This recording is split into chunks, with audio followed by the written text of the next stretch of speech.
جائے. اور خدا کی قسم ایک فضیلت جناب سیدہ کی میں باب الحوائے جناب امیر مسلم کی زبان سے سنانا چاہتا ہوں. جو ہے میرے ساتھ شریک عبادت ہوں گے. قید ہو کر ملے صاحب جب جناب مسلم اس ظالم کے دربار میں آئے نا، فضائل پڑھ رہا ہوں، قید ہو کر پاؤں میں بیڑیاں، ہاتھوں میں ہتھکڑیاں، گلے میں تو یہ ظالم تخت پہ بیٹھا تھا. دیکھ کے کہتا ہے مسلم تو نے میرا سلام نہیں کیا، میں مسلمانوں کا امیر ہوں. تو نے میرا سلام نہیں کیا، میں مسلمانوں کا امیر. ایک بندہ چپ رہا. بروز بادشاہ محمد مصطفیٰ کے قدموں پہ ہاتھ رکھ کے اس کا شکوہ کروں گا، یا رسول اللہ فضائل بھی تیری بیٹی کا تھا، ماننے والا بھی تیری بیٹی کی تھا. اللہ جانے وہ چپ کیسے ہو گیا، اللہ جانے وہ چپ کیسے ہو گیا. کہ تو نے میرا سلام نہیں کیا، میں مسلمانوں کا امیر ہوں. جناب مسلم جلال میں آئے، جلال میں آ کے فرماتے ہیں میں ان مسلمانوں پہ بھی لعنت کرتا ہوں جو تجھے امیر مانتے ہیں. جاگنا یاد رکھو، میرا جو امیر ہے حسین، میں اس کا سلام کر کے آیا. یہ ہاتھ بڑھا کے کہتا مسلم تیرے پاؤں میں بیڑیاں ہیں، ہاتھوں میں ہتھکڑیاں ہیں، گلے میں توق ہے، تو میرے ہاتھ پہ بیعت کر لے، میں تجھے قیدوں سے رہائی دے دوں گا. تو میرے ہاتھ پہ بیعت کر لے. جملہ سمجھیے گا، یہاں سے بولا تو میرے ہاتھ پہ بیعت کر لے، میں تجھے قیدوں سے رہائی دے دوں گا. آغا صاحب فرمایا کرتے تھے جناب مسلم جلال میں آئے، جلال میں آ کے فرماتے کیا ہو گیا ہے تجھے؟ عقل کا علاج کرا. جن ہاتھوں نے طہارت کا قرآن چھوا ہو وہ غلاظت کے ڈھیر پہ کیسے آ جائیں؟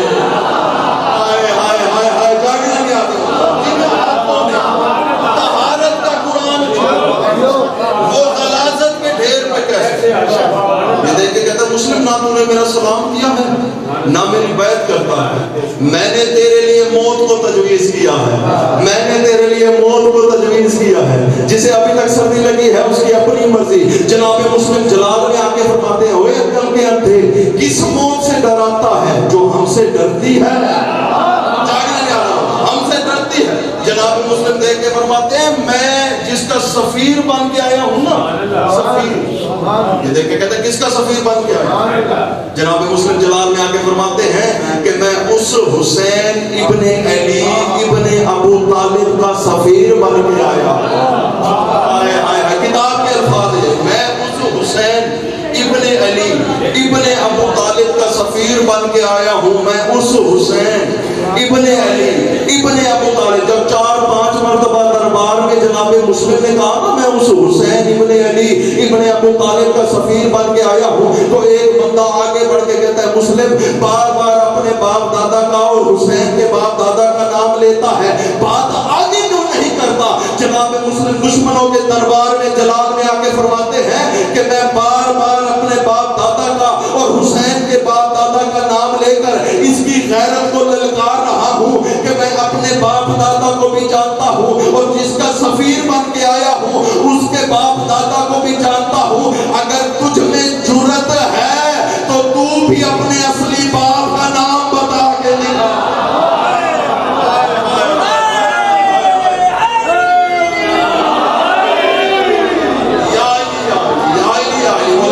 کہنے والوں کو پھر جناب مسلم فرماتے ہیں میں اس حسین ابن علی ابن ابو طالب کا سفیر بن کے آیا ہوں کہ جس کی ماں سیدہ اگر عالم ارواح میں ملک صاحب جملہ سمجھائیں گے عالم ارواح میں اللہ کی تسبیح بیان نہ کرتی تو آدم کو خبر نہ ہوتی کہ میرا خالق کون ہے. میں کہتا ہوں کیا مقدر بنایا اللہ نے علی اور بطول کا. اگر عالم ارواح میں سیدہ اللہ کی تسبیح نہ کرتی تو آدم کو پتہ نہ چلتا کہ میرا خالق کون ہے. اگر فرش پہ علی سجدہ نہ کرتا تو مخلوق کو پتہ نہ چلتا ہمارا خالق کون ہے. میں اپنے منزل کی طرف سفر کرنا چاہتا ہوں. اسی جناب سیدہ فضائل کے جملے اپنی شہادت سے پہلے جناب علی کو بلا. اب ان جملوں پہ داد تھوڑی ہوگی لیکن علمی گفتگو زیادہ ہوگی. سیدان علی کو بلایا، بلا کے فرماتے ہیں یا علی میں دنیا سے جا رہی ہوں، میرے بعد کلابیہ خاندان میں شادی کرنا، توجہ کیجئے، کلابیہ خاندان میں اس بیوی سے شادی کرنا جو میری ہم نام ہو، اللہ اس کے بطن اطہر سے آپ کو ایک بیٹا دے گا، میں فاطمہ اس کا نام عباس رکھ رہی ہوں، بولو میرے ساتھ یہاں سے بولا، میں فاطمہ اس کا نام عباس رکھ رہی ہوں۔ جناب علی دے کے فرماتے ہیں سیدہ آپ کے حکم کے مطابق آپ کے بعد کلابیہ خاندان میں شادی کروں گا۔ نوجوان جو بیٹھے ہیں پوری توجہ کا طالب، یقیناً اللہ اس بیوی کے بطن اطہر سے مجھے ایک بیٹا عطا کرے گا، میں اس کا نام عباس رکھوں گا، میں اس کا نام عباس رکھوں گا، توجہ کیجئے گا، میں اس کا نام عباس رکھوں گا۔ لیکن سیدہ پوچھنا چاہتا ہوں آپ نے نام عباس ہی تجویز کیوں کیا ہے؟ آپ نے نام عباس ہی کیوں رکھا ہے؟ جو سرکار وفا کے مرید بیٹھے ہیں آپ نے نام عباس ہی کیوں رکھا ہے؟ جناب سیدہ دے کے فرماتی ہیں آپ کا نام علی ہے، آپ کے نام کی عین لی، میرا لقب بطول ہے، اپنے لقب کی بے لی، میرا لقب بطول ہے، اپنے لقب کی بے لی، عرش پہ میرے بابا کا نام احمد ہے، اپنے بابا کی الف لی، جتنا پیار حسن سے اتنا پیار حسین سے، دونوں کی مشترکہ سین لے کر نام عباس رکھ دیا، نام عباس رکھ دیا۔ سرکار وفا کا مرید بولے گا نام عباس رکھ دیا تاکہ دنیا کو پتہ چل جائے کہ عباس صرف معصوم ہی نہیں بلکہ پنجتن کی آس کا نام عباس ہے۔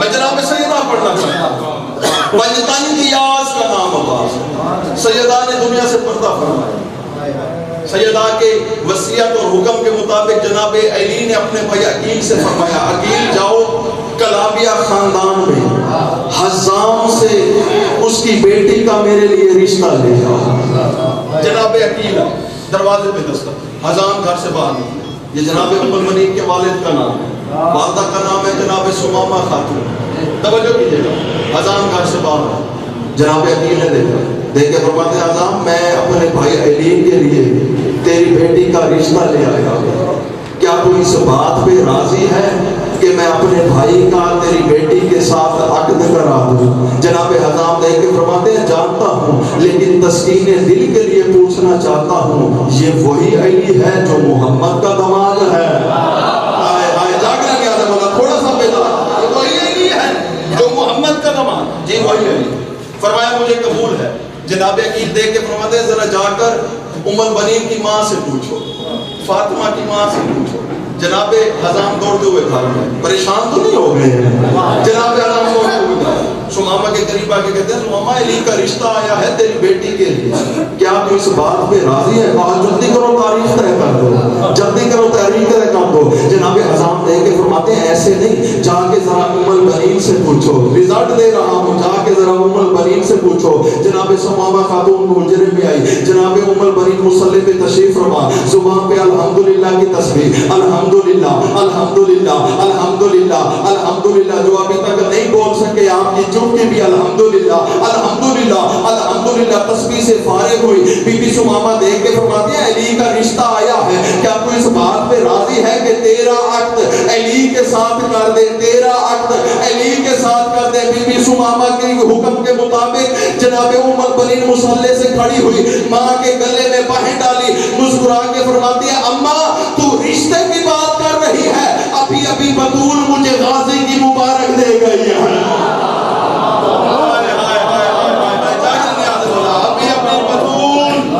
مجھے غازی کی مبارک دے گئی، عقد ہو کر علی کے گھر میں، پریشان تو نہیں ہوتے؟ پالکی میں بٹھا کر علی گھر میں گئے، ہاتھ بڑھایا دروازے کے پاس، ایک سو میرے الفا سے ہاتھ بڑھایا، ہاتھ بڑھا کے فرماتے ہیں بسم اللہ فاطمہ تشریف لے آئے، تشریف لے آئے۔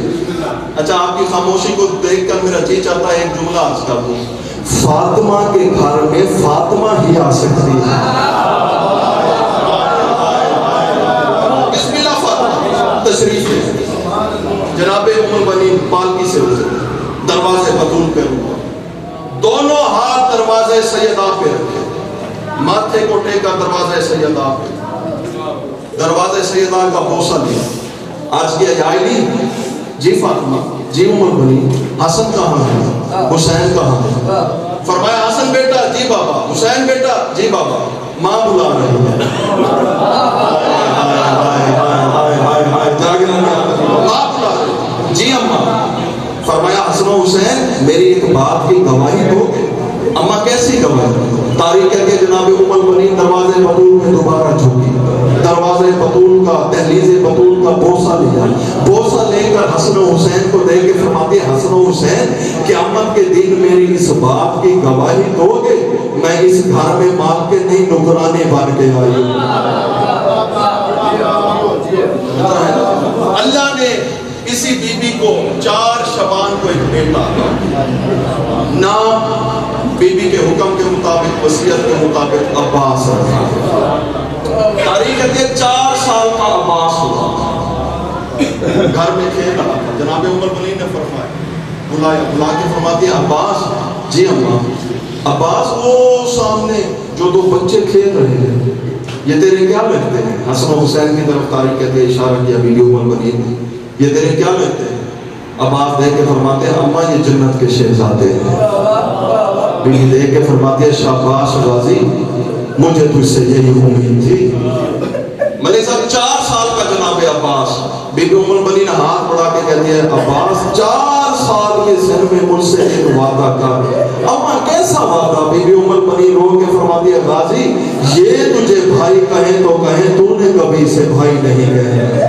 اجرکم اللہ اجرکم اللہ اجرکم اللہ، جو رونے کی خاطر آئے ہیں یہ تجھے بھائی کہیں تو کہیں تو نے کبھی نے بھائی نہیں کہنا۔